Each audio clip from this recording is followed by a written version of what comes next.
Decíamos el primer día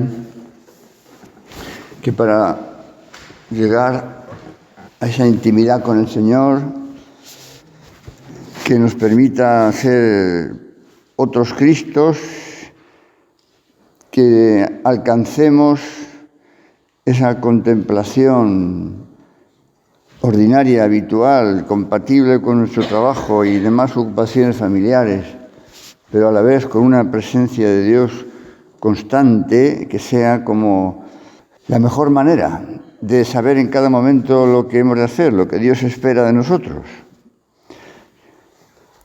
Decíamos que para llegar hasta ahí, aunque nunca sea una meta que podamos considerar plenamente conseguida, necesitamos ser almas de oración, para seguirle al Señor, para imitarle, para dar los frutos que Él espera de nosotros.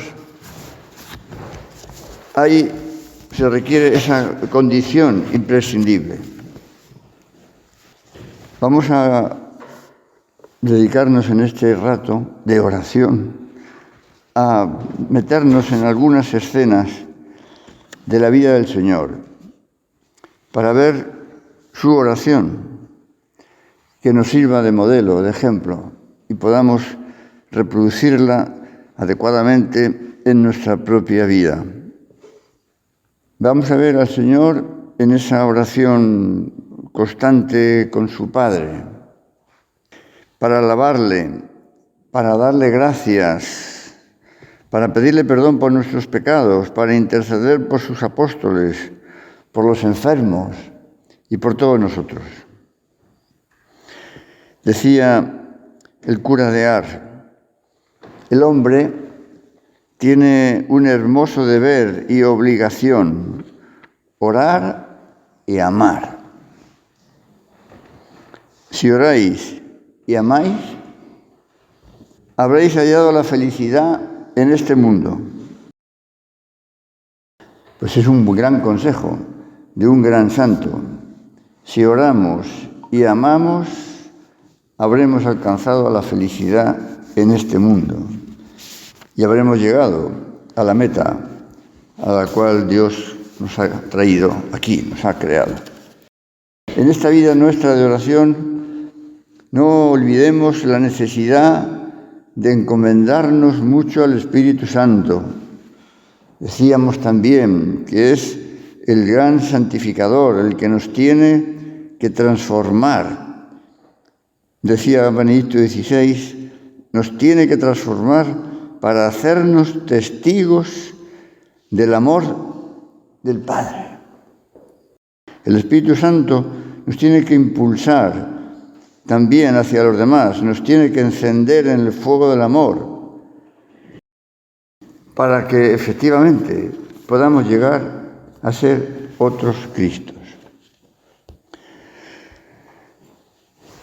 Dice el Señor, como el Padre me conoce, así conozco yo al Padre, puesto que yo y el Padre somos uno.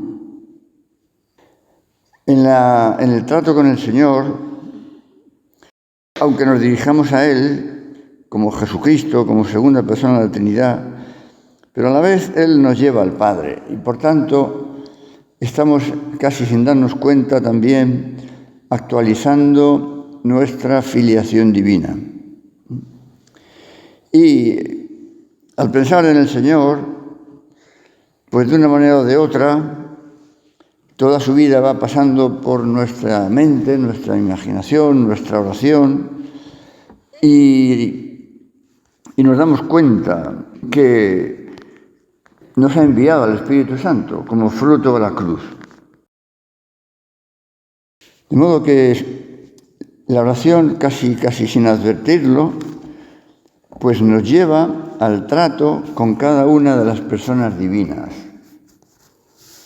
Decía San José María en esa homilía que habréis leído todas,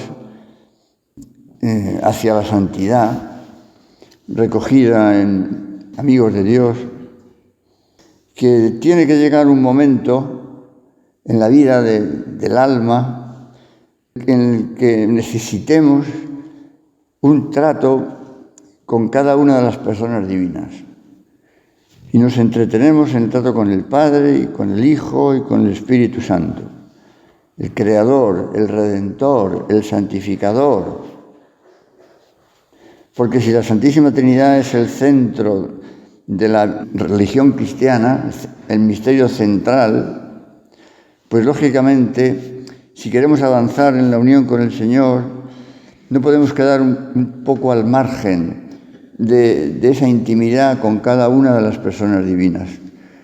Si nuestro Señor, en la plenitud de la revelación, nos ha dado a conocer al Padre y al Paráclito, al abogado, al Consolador, pues no es solamente como para, podríamos decir, satisfacer una cierta curiosidad intelectual, sino para que lleguemos al núcleo mismo de la unión con Dios, del trato con Dios.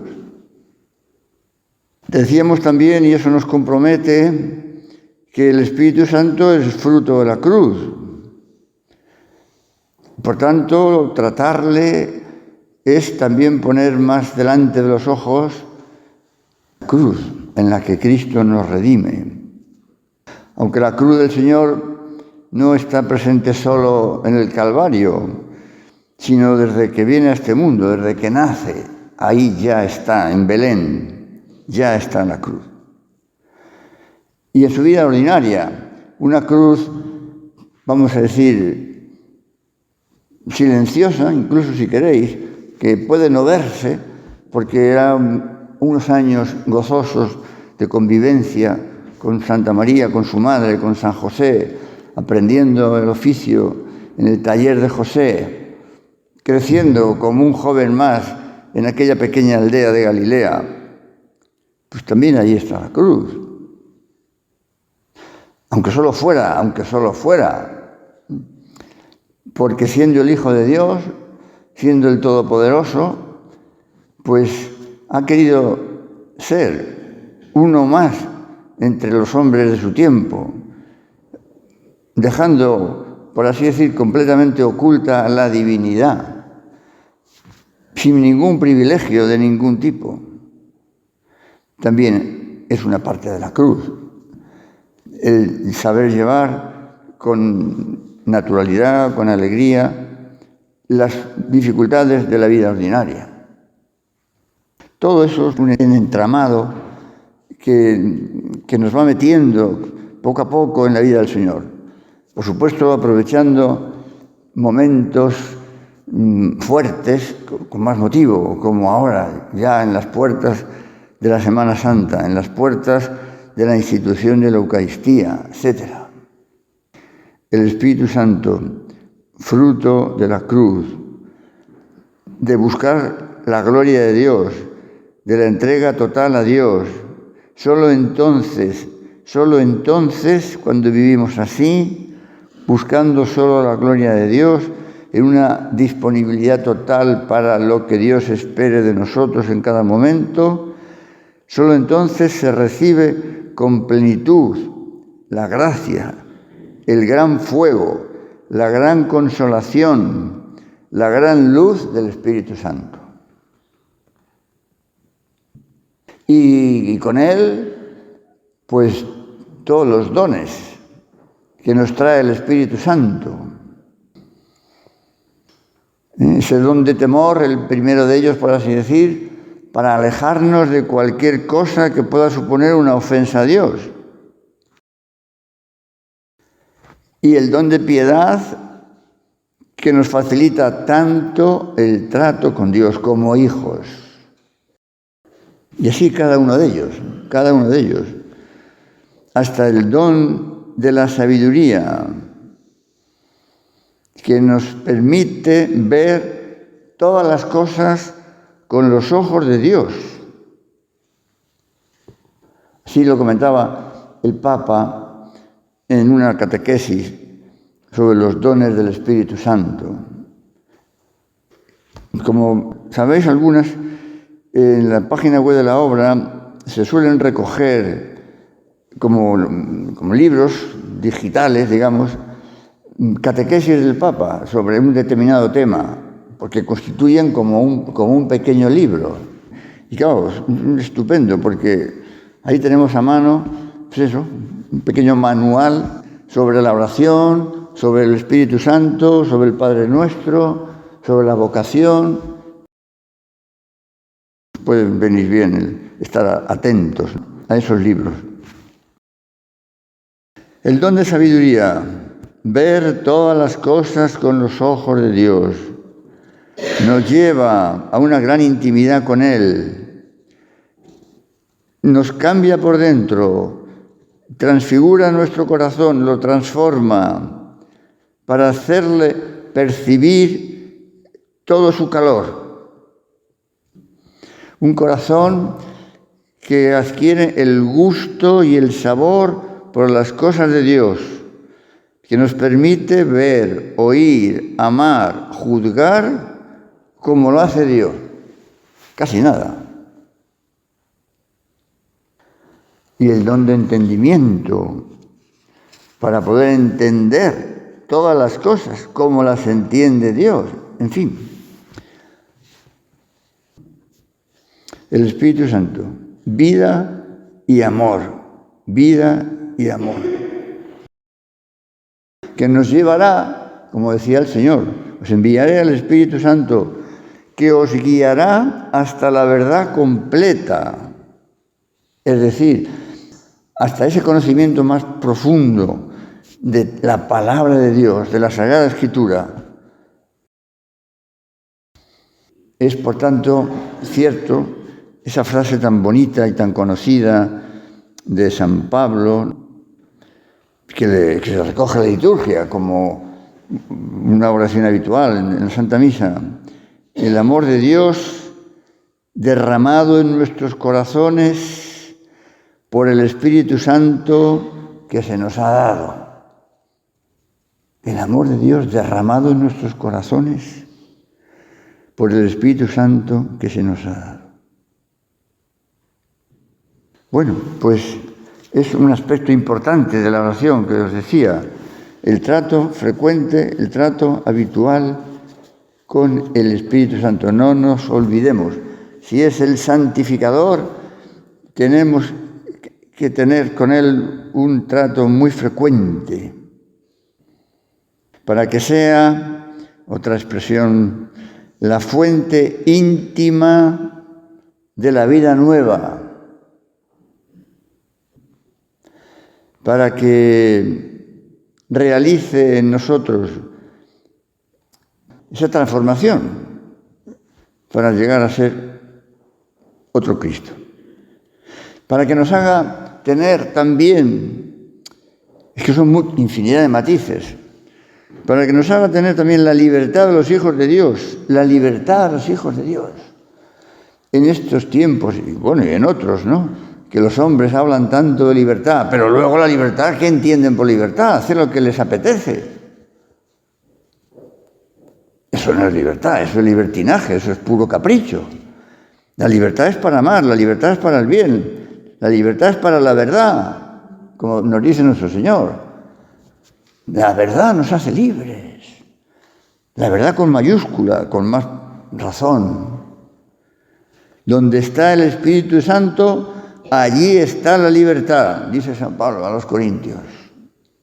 Para vivir así, con esa libertad de los hijos de Dios, porque los que son guiados por el Espíritu de Dios, esos son los hijos de Dios.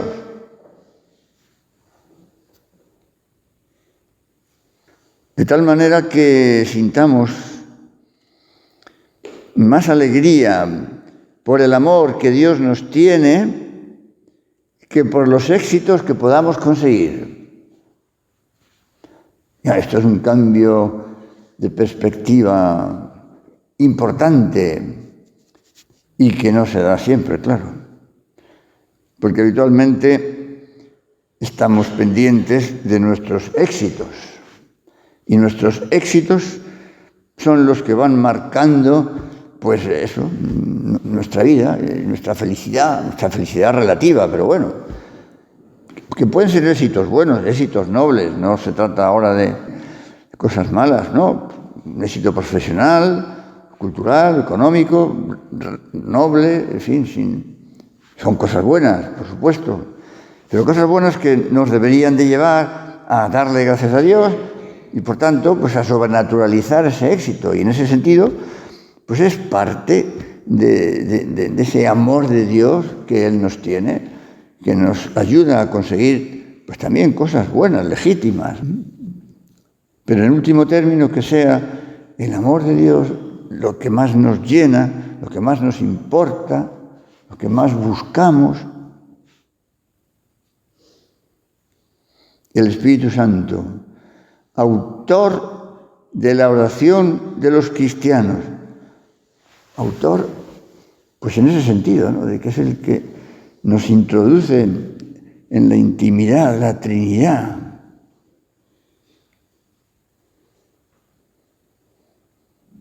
Si alguno me ama, vendremos a Él y haremos morada, la Trinidad entera, haremos morada en Él.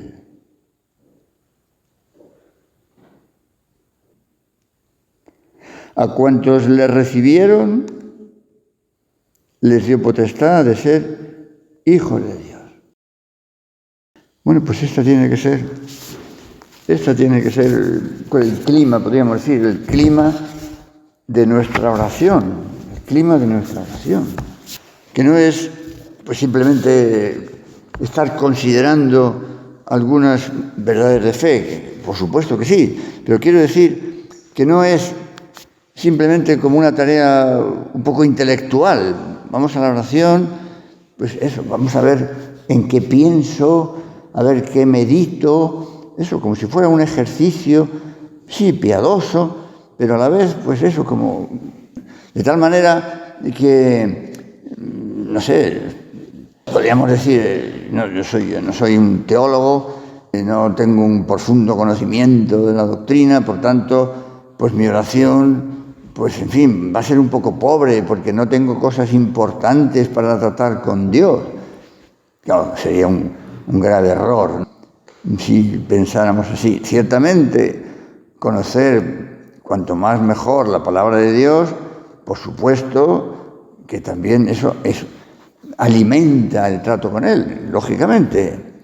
Pero a la vez sabemos que el Espíritu Santo no está condicionado porque tengamos un conocimiento mayor o menor de las verdades de fe, porque lo que quiere es tener un corazón capaz de amar, de entregarnos, de reconocer nuestra condición de criaturas que a la vez somos hijos amados por Dios, es decir, esa sencillez de tantas almas, sin unos grandes conocimientos, pues tienen una intimidad muy grande con Dios. Si queremos una oración muy subida, podríamos decir de alguna manera, ¿no?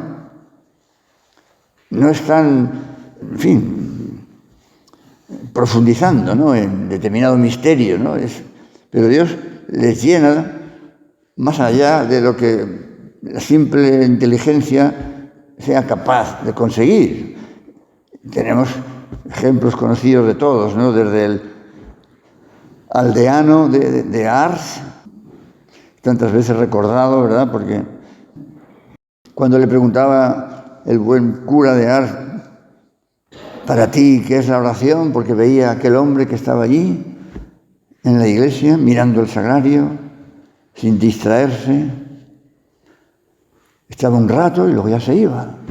¿Y para ti, qué es la oración?, le preguntaba el cura de Ars, para ver si encontraba en él algo que le sirviera también de estímulo o de ejemplo de aquel pobre aldeano que probablemente no sabía ni leer ni escribir.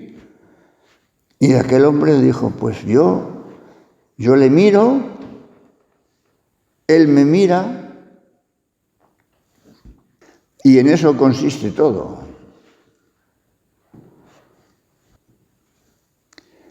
Algo tan parecido a lo que contaba San José María, ¿no?, de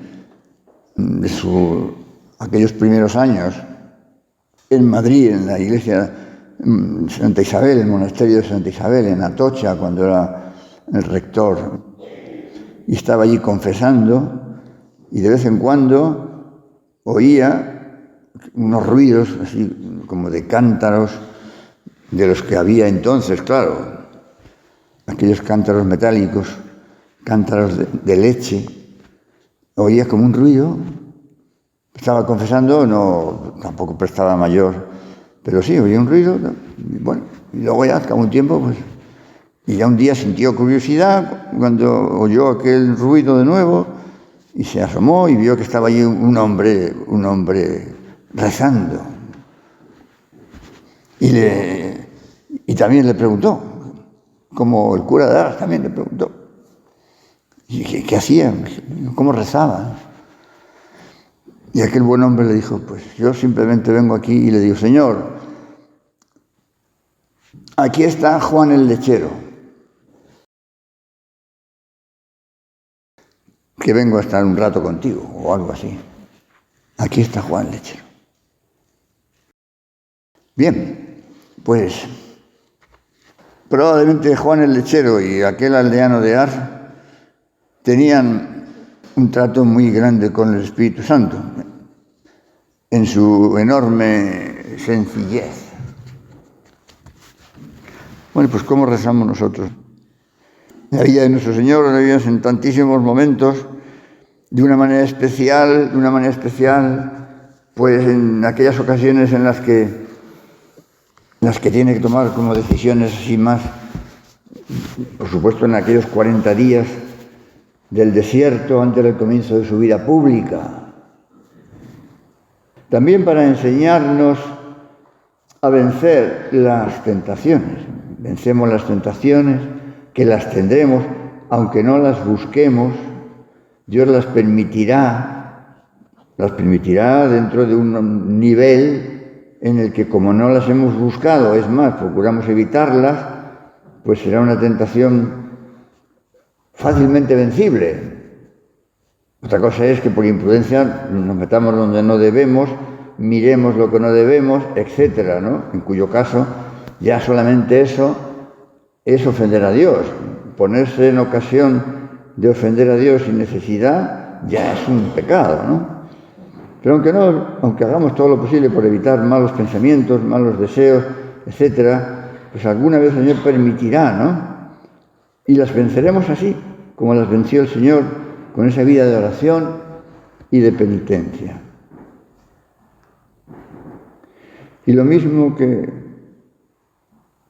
venció el Señor, pues lo haremos nosotros, ¿no? Pero sí rezamos. Nos decía el Señor, conviene orar siempre y no desfallecer. No es una cosa en la oración, este consejo de orar siempre, que nos vaya a agotar. Orar siempre, vaya agotamiento. Pues no. Es más bien como el oxígeno que necesitamos para respirar, para que la sangre esté oxigenada, el aire puro. Eso es la vida de oración en la vida del cristiano. Si no rezamos, nos morimos.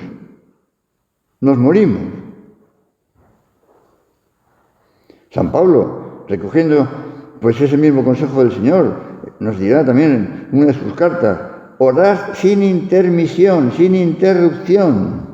Orar sin cesar. Así les dice a los de Tesalónica. Orar sin cesar.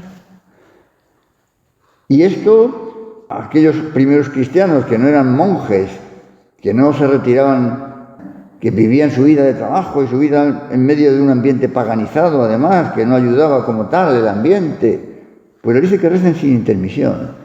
¿Por qué? Pues porque podemos entender que, aunque no lo explicite aquí, está diciéndoles que todas las cosas del día pueden ser oración. Así lo comentaba San José María, que podemos convertir en oración todo lo que hacemos. Para eso, lógicamente, necesitamos unos ratos en los que realmente estemos a solas con el Señor. Cuando estamos en un retiro como ahora, pues es tan sencillo. En la vida de cada día, pues tenemos que organizarnos, pero con un poco de orden y con un poco de aprovechamiento del tiempo, Pues claro que podemos encontrar esos ratos para estar a solas con el Señor, por la mañana, por la tarde, 15 minutos, en fin, lo que cada uno veamos, ¿no? Pero con constancia, porque es como una necesidad del alma. Si no necesitáramos, si no sintiéramos que necesitamos ese estar con Dios, mala cosa. Sería pues, que le queremos poco. Pero claro, es lo mismo que si una persona no sintiera la necesidad de estar con las personas a las que ama, con su marido, con su esposa, con sus hijos, con sus hermanos, si no sintiera la necesidad de estar con ellos, de verles, pues querría decir que no les quiere.